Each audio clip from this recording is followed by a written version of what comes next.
à la chasse aux bedbugs.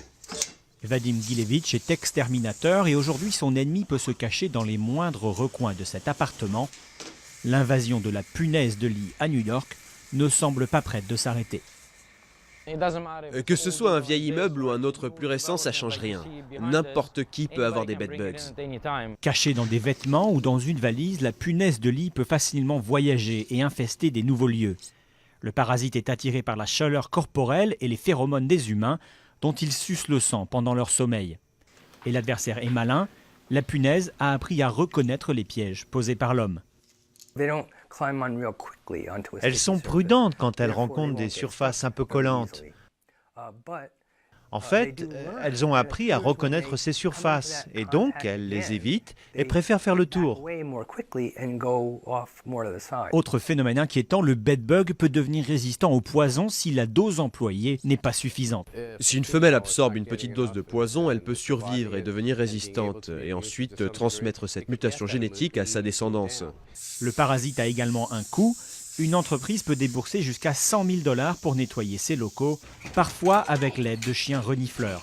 Des dépenses importantes qui sont loin d'être à la portée de toutes les bourses. Les punaises de lit sont très présentes dans les quartiers pauvres et chez ceux qui n'ont pas les moyens de les éradiquer.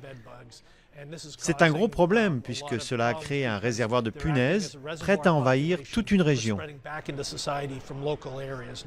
Le meilleur moyen de combattre le bedbug reste la détection rapide de tout début d'infestation. Pour cela, il est conseillé d'inspecter régulièrement les matelas ainsi qu'un périmètre de quelques mètres autour des lits. À la chasse aux bedbugs. Vadim Gilevich est exterminateur et aujourd'hui son ennemi peut se cacher dans les moindres recoins de cet appartement.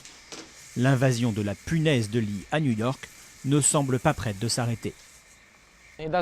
Que ce soit un vieil immeuble ou un autre plus récent, ça change rien. N'importe qui peut avoir des bedbugs.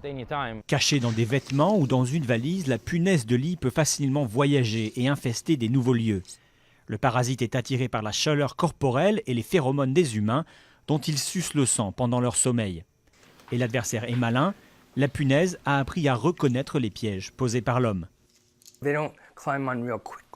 Elles sont prudentes quand elles rencontrent des surfaces un peu collantes. En fait, elles ont appris à reconnaître ces surfaces et donc elles les évitent et préfèrent faire le tour. Autre phénomène inquiétant, le bedbug peut devenir résistant au poison si la dose employée n'est pas suffisante. Si une femelle absorbe une petite dose de poison, elle peut survivre et devenir résistante, et ensuite transmettre cette mutation génétique à sa descendance. Le parasite a également un coût. Une entreprise peut débourser jusqu'à 100 000 $ pour nettoyer ses locaux, parfois avec l'aide de chiens renifleurs. Des dépenses importantes qui sont loin d'être à la portée de toutes les bourses. Les punaises de lit sont très présentes dans les quartiers pauvres et chez ceux qui n'ont pas les moyens de les éradiquer. C'est un gros problème puisque cela a créé un réservoir de punaises prêt à envahir toute une région. Le meilleur moyen de combattre le bedbug reste la détection rapide de tout début d'infestation.